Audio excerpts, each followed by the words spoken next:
Hola, para los que no me conocen, soy el Dr. Brent Vaughn. Me encanta trabajar en 4Life porque encuentro que la ciencia de Transfer Factor es tan fascinante. Hay tanto que aprender, tanto que ya sabemos. Hoy voy a hablar con ustedes acerca de algo de la ciencia para que ustedes puedan ser un experto de Transfer Factor de 4Life. Para poder entender el factor de transferencia de 4Life, es importante primero entender el sistema inmunológico. Como pueden ver, el sistema inmunológico son varios diferentes órganos a través de todo el cuerpo. Las partes más grandes del sistema inmune están en los intestinos, la médula ósea y el sistema linfático. En un sentido, el sistema inmunológico cubre todo el cuerpo. Hay células del sistema inmune alrededor de cada tejido, órgano y estructura en el cuerpo. El tener un sistema inmunológico sano ayuda a mantener la salud de cualquier otro órgano y sistema, desde las células nerviosas en el cerebro hasta los vasos sanguíneos en el dedo pequeño del pie. Todas las células inmunológicas se crean en la médula ósea, que es una sustancia esponjosa en el centro de los huesos largos. Poco después que nacen las células inmunes, una porción migran al timo en donde se maduran. Lo demás quedan en la médula ósea hasta entrar en el torrente sanguíneo y encontrar su destino en el cuerpo. Como el 70% de las células del sistema inmune terminan en el intestino, una otra gran porción están ubicadas justo debajo de la piel o alrededor de las membranas mucosas del cuerpo, como los pulmones, los ojos, la boca, la nariz y la garganta. Estas partes del cuerpo tienen muchas células inmunes porque son los lugares en donde probablemente podría comenzar una infección. Así que el cuerpo concentra las células del sistema inmunológico en estos lugares para proteger y mantener la salud lo más posible. Los vasos linfáticos son como un segundo sistema circulatorio. En muchos lugares estos vasos van paralelo al sistema circulatorio. Estos vasos linfáticos tienen dos propósitos. Primeramente, son un conducto para algunos desechos corporales y algunas de las grasas de la comida. Por segunda parte, los vasos linfáticos son una carretera dedicada para las células del sistema inmune. Estos vasos son otra manera de movimiento de las células inmunes del cuerpo de un órgano a otro o de un nódulo linfático a otro. A propósito, los nódulos linfáticos son concentraciones del sistema inmune ubicados en áreas claves del cuerpo. La mayoría se reconocen en áreas del cuello y debajo de los brazos. Esos lugares muchas veces se hinchan cuando uno está enfermo. Esta inflamación es una consecuencia de la expansión rápida del sistema inmune al presentar una defensa. Mencioné la gran cantidad de células inmunológicas ubicadas en los intestinos. La mayoría de estos se encuentran en los intestinos delgados y gruesos que se llaman los parches Pearce. Estas concentraciones de células inmunológicas son centros dentro del intestino en donde el sistema inmunológico monitorea lo que ha comido u otras cosas que han entrado en la boca. Estas células del centro inmunológico tienen una relación apegada con la bacteria amigable que se llaman probióticos, que viven también en el intestino. Estos dos grupos trabajan en conjunto para prevenir cualquier organismo peligroso entrar en el cuerpo por medio del intestino. Cuando su intestino está sano, esta relación simbiótica funciona bien. Estos probióticos brindan una defensa para hacer difícil para cualquier otro tipo establecerse y comenzar a crecer en el intestino. Las células inmunológicas constantemente vigilan para las cosas que no deben estar ahí. Cuando estas células inmunológicas encuentran algo que no debe estar ahí, trabajan en conjunto para quitarlo. Un sistema inmunológico sano y un intestino sano trabajan de la mano para mantener la salud total. Pasamos del cuerpo entero al intestino y ahora pasamos a las células del sistema inmunológico individuales. Estos son los tipos principales del sistema inmunológico. Hay varios subtipos dentro de cada clase. Hay cientos de diferentes células del sistema inmunológico. Cada tipo y subtipo tienen unas funciones y especialidades específicas específicas o muy específicas. De muchas maneras, se puede comparar las células del sistema inmunológico a soldados en un ejército. Hay muchos diferentes soldados, algunos no muy especializados y otros altamente especializados. Las células T son como los infantes de marina general que hacen la mayoría de la lucha. Sin embargo, hay células T especializadas que funcionan como comandantes y otros especialistas dentro de los infantes de marina. Las células B son los oficiales de inteligencia y reconocimiento. Identifican y marcan al enemigo para las células inmunológicas. Producen anticuerpos que llevan a cabo esta función y limitan la infección y la actividad de los organismos invasores. Las células asesinas naturales o NK y neutrófilos son los francotiradores y fuerzas especiales. Ellos con frecuencia son los primeros soldados enviados para tener objetivos específicos. Las células NK específicamente buscan objetivos de células infectadas de virus. Esas células NK y neutrófilos son las primeras células inmunológicas para llegar. Se puede pensar en los macrófagos como tanques. Ellos llegan y engestan los organismos invasores. Ellos son las células más grandes y menos enfocados en cualquier tipo de invasor. Cada uno de los otros tipos de células tiene un papel singular en la respuesta inmunológica total. Cuando cada uno hace su trabajo y todos trabajan en conjunto, nos mantenemos sanos. A veces se cruzan los señales. Algunas tropas no se presentan a la batalla o la tropa equivocada llega al momento equivocado, lugar equivocado. Cuando eso pasa, puede ser que se enferme. Así que es importante que todas las células trabajen en conjunto, cada uno haciendo su trabajo en una operación precisamente ejecutada. El sistema inmunológico es una red interconectada de células y órganos que trabajan juntos para mantener su salud. El mantener este sistema funcionando en eficiencia alta es vital para mantener su salud total. Vamos a hablar de la historia de los factores de transferencia. Hay más de 70 años de investigación en estas moléculas pequeñas. Con todo este tiempo y los millones de dólares que se han gastado en la investigación, hay mucho que no sabemos de estos compuestos pequeños. La historia de Transfer Factor comienza a mediados de los años 1940 con un señor H. Sherwood Lawrence, un médico y investigador en la Universidad de Nueva York. Las enfermedades infecciosas eran una preocupación de salud pública en ese entonces, como hoy, de hecho. El doctor Lawrence se dio cuenta que la mayoría de las personas infectadas con una enfermedad no se contagiaban de nuevo, por lo menos por un tiempo. Su teoría era que algo en esta gente les protegía. Él se preguntaba si se podría transferir a otras personas.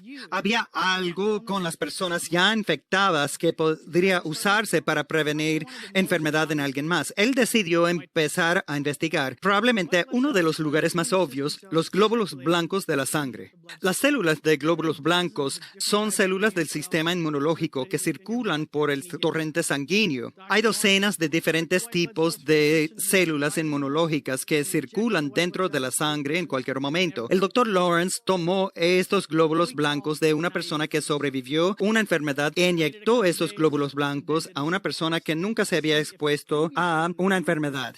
Él esperó unos días y luego hizo una prueba sencilla para ver si la persona que no se había infectado anteriormente mostró señas de una reacción del sistema inmunológico. Claramente hubo una reacción del sistema inmunológico. Luego repitió el experimento, pero esta vez abrió los glóbulos blancos y dio el contenido a la persona no infectada. Los mismos resultados. Ahora la persona no infectada mostró señas de inmunidad. Unos años después, el doctor Lawrence siguió refinando el proceso hasta determinar una fracción específica del contenido del glóbulo blanco responsable para la transferencia de inmunidad. Y él lo llamó factores de transferencia porque había factores dentro del glóbulo blanco que podrían transferir la inmunidad. Esta investigación llamó la atención de muchos otros investigadores y empezó la investigación de factor de transferencia. Después de la publicación del Dr. Lawrence y otras décadas de investigación, sabíamos más de lo que se trataba el factor de transferencia y cómo se utilizaba interesaba. Desafortunadamente, la tecnología del momento era un impedimento. No había mucha opción para estudiar moléculas pequeñas en el organismo vivo. Había algunos esfuerzos buenos, pero simplemente definieron una mejor manera el tamaño molecular, pero no la transferencia de las moléculas. Los esfuerzos para identificar la base de esos factores de transferencia no tenían éxito. Vamos a poner perspectiva en el tamaño de estas moléculas. Pueden ver en el gráfico y numérico cuán pequeños son estas moléculas.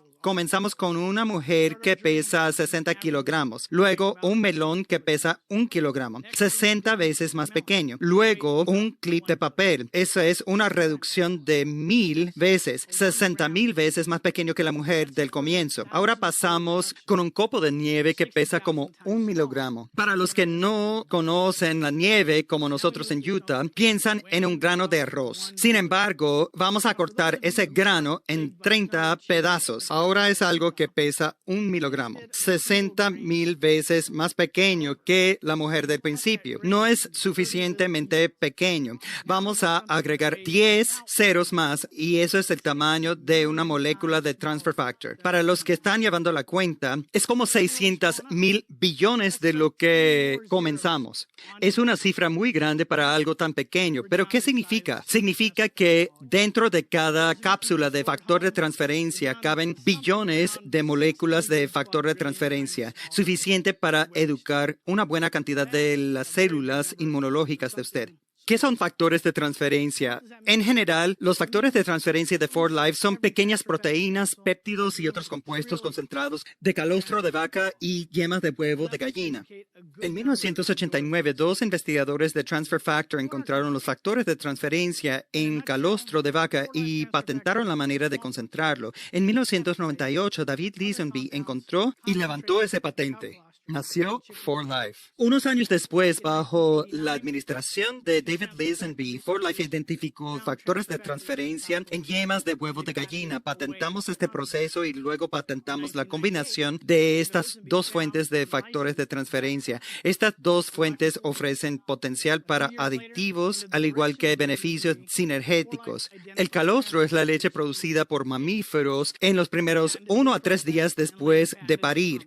La yema de huevo es la única fuente de nutrición para el embrión de pollito creciente y su única oportunidad para recibir protección inmunológica de su mamá. Pero la vaca puede continuamente pasar pequeña cantidad de factores de transferencia en la leche por todo el tiempo que sigue amamantando el becerro. La gallina tiene que pasar toda la información cuando pone el huevo. Por lo tanto, la vaca brinda una gran amplitud de factores de transferencia en su calostro, intentando cubrir cuantas posibilidades posibles. Un poco de mucho. La gallina es lo opuesto. Una gran cantidad de pocas cosas en un intento para proteger mucho al pollito de las amenazas más grandes.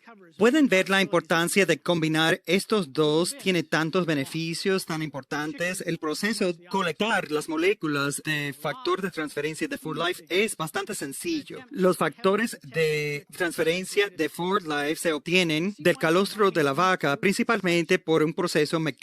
Pero no se preocupe, los becerros recién nacidos reciben todo el calostro que necesitan antes de nosotros colectar el exceso. Es simplemente una filtración. No hay químicos, nada cambia. Solamente concentramos esos compuestos pequeños al pasar todo el calostro por una serie de separaciones y filtración. Todo comienza al quitar las grasas del calostro, al hacer girar el calostro entero en velocidades altas. Luego el líquido pasa por un filtro muy fino que solo permite compuestos menos de 10,000 daltones pasar. ¿Se acuerdan del gráfico de tamaños hace unos minutos? 10,000 daltones actualmente es tamaño aceptado para las moléculas de factor de transferencia. Usamos un filtro aún más pequeño para las moléculas nanofactor. En este caso, el filtro solo permite compuestos más pequeños que 5,000 daltones pasar. El líquido de calostro pasa por medio de estos filtros varias veces para concentrar cuantas moléculas posibles. El líquido final luego se envía a un sistema de osmosis inverso y un proceso de secación por aspiración, quitar el agua y volver el calostro en líquido líquido a polvo que todos conocemos.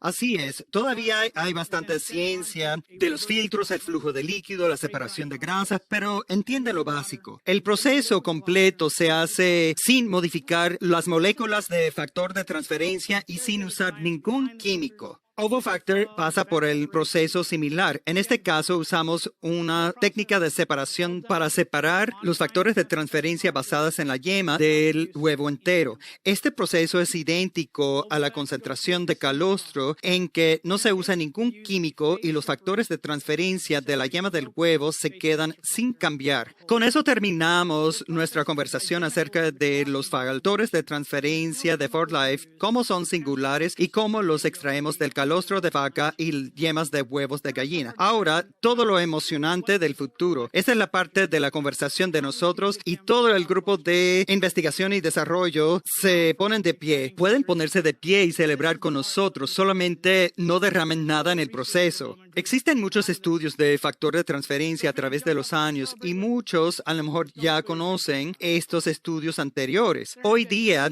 vamos a enfocarnos en la investigación más reciente que algunos de ustedes a lo mejor desconocen. Si quieren viajar en el tiempo un poco, podemos visitar esos estudios anteriores. Les animo a ver el curso de certificación de Transfer Factor en la Academia de For Life. La ciencia es todavía sólida y fascinante. No ajusten su televisión o monitor de computador. No tiene interferencia, sí tiene puntos. Esto es un estudio utilizando nueva tecnología que se llama citometría de flujo. Ahora, es un término bastante elegante que probablemente no significa nada para mucha gente. Permítanme explicar. Esta máquina usa tubos pequeños para permitir las células pasar por un detector de láser una célula a la vez. Puede contar cada célula y medir varios aspectos de la actividad celular. Y lo que ven aquí es el resultado de esta máquina. Cada punto representa una célula individual. Los puntos rojos son las células NK.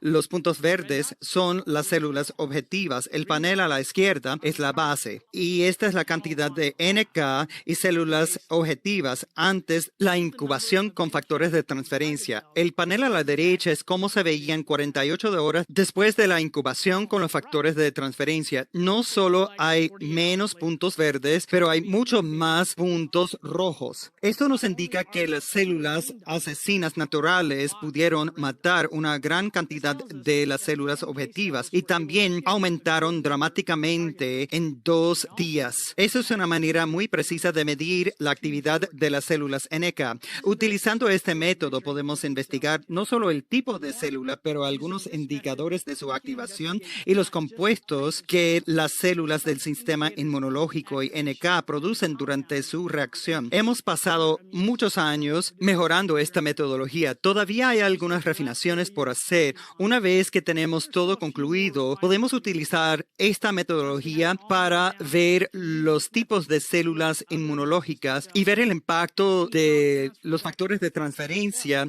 en estas células al pasar el tiempo. ¿Qué pasa durante las primeras horas? ¿Qué pasa en el primer día? ¿Cuáles células reaccionan primero? ¿Cuáles células respondan después? Y así sucesivamente. Espero que vean el potencial emocionante que tiene esta tecnología. Estamos emocionados para el futuro de este método y otros. Vamos a pasar a otro estudio reciente y en este estudio vimos los compuestos producidos por las células inmunológicas activadas y la actividad de otras células inmunológicas macrófagos. Aquí nosotros vimos solamente Transfer Factor Plus. Al agregar, llevó a un aumento de 22% de la actividad macrofágica. ¿Se acuerdan cómo comparé a tanques los macrófagos? Estas células inmunológicas literalmente comen los invasores.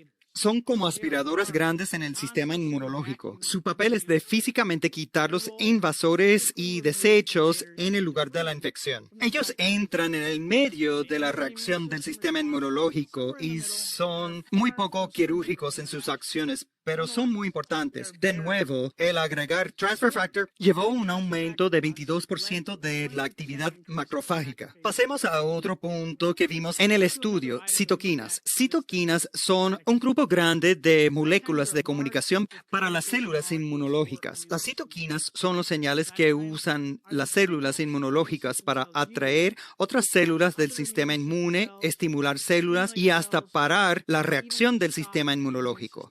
La mayoría de las citoquinas tienen vidas cortas y solo impactan otras células inmunológicas en su alrededor. Usualmente no circulan en la sangre y raras veces se ven en cantidades grandes. Se podría considerar su aumento como soldados inmunológicos que traen sus megáfonos para gritar a las otras células inmunológicas.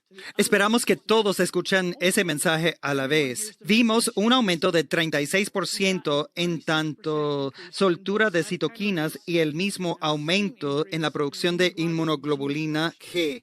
¿Qué son inmunoglobulinas? Son químicos producidos por células B. Agregamos otra célula inmunológica a la mezcla de transfer factor. Inmunoglobulinas tienen dos propósitos. Mencioné anteriormente, marcan las cosas para las células inmunológicas, quitar o matar. Segundo, interrumpen a los invasores. Inmunoglobulinas se adhieren a la superficie de los invasores o de otra manera se ponen en el camino, haciéndolo más difícil para los invasores comenzar una infección. Es fácil ver por qué es importante y bueno el aumento de inmunoglobulinas. Las inmunoglobulinas usualmente vienen tarde en la reacción del sistema inmunológico. Puede tardar hasta 2 semanas después de la infección inicial antes que grandes cantidades de inmunoglobulinas se producen. La mayoría de las veces toma varios días antes que los niveles se puedan medir. Hemos hablado de varios tipos de los factores de transferencia que estimulan las células del sistema inmunológico.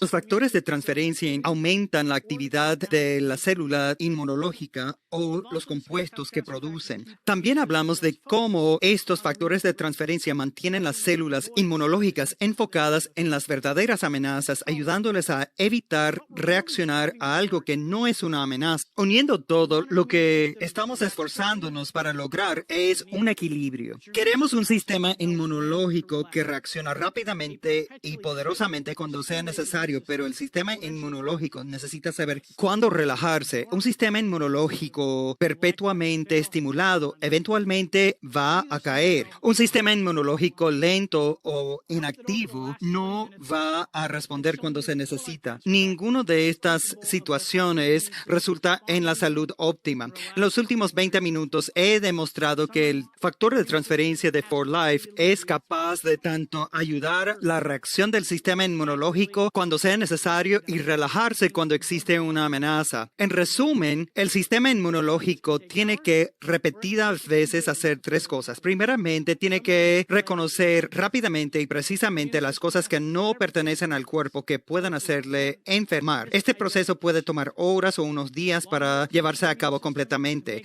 Algo del atraso es por diseño. El sistema inmunológico tiene varias revisiones fijas para evitar la identificación errónea de amenazas. Mientras más tarde el sistema inmunológico para hacer una identificación correcta, más tiempo el organismo invasor tiene para crecer y multiplicarse y así prepararse para la batalla y hacerla más difícil para las células inmunológicas. El reconocimiento rápido y preciso es esencial para el sistema inmunológico sano y el cuerpo sano. Por segunda parte, el sistema inmunológico tiene que reaccionar de forma apropiada a cualquier amenaza. Una reacción débil va a permitir la enfermedad perdurar. Una reacción excesiva puede ser letal en los peores de los casos o simplemente debilitante. Es crítico para nuestra salud a largo plazo y la calidad de vida saber cuáles tropas llamar y cuándo, al igual que la coordinación eficiente de la reacción total. Y finalmente, no nos olvidemos de la importancia de recordar. Quizás una de las habilidades más importantes utilizadas por el sistema inmunológico es la capacidad de recordar los invasores anteriores. Mientras algunos de los enemigos del cuerpo cambian constantemente, algunos permanecen iguales por mucho tiempo. Si no fuera por la capacidad del sistema inmunológico para recordar estas amenazas anteriores a la salud, nosotros nos enfermaríamos con la misma enfermedad una vez tras otra. Usualmente solo nos contagiamos con infecciones como varicela una vez porque que el sistema inmunológico se acuerda de la primera infección. Se puede estar expuesto varias veces después de eso y no enfermarse nuevamente.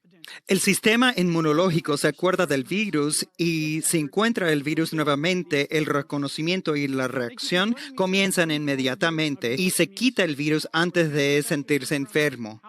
Todos nos esforzamos para un sistema inmunológico bien equilibrado para poder reconocer precisamente, responder y recordar las amenazas potenciales. Los factores de transferencia apoyan un sistema inmunológico en sus esfuerzos para cumplir con estas funciones.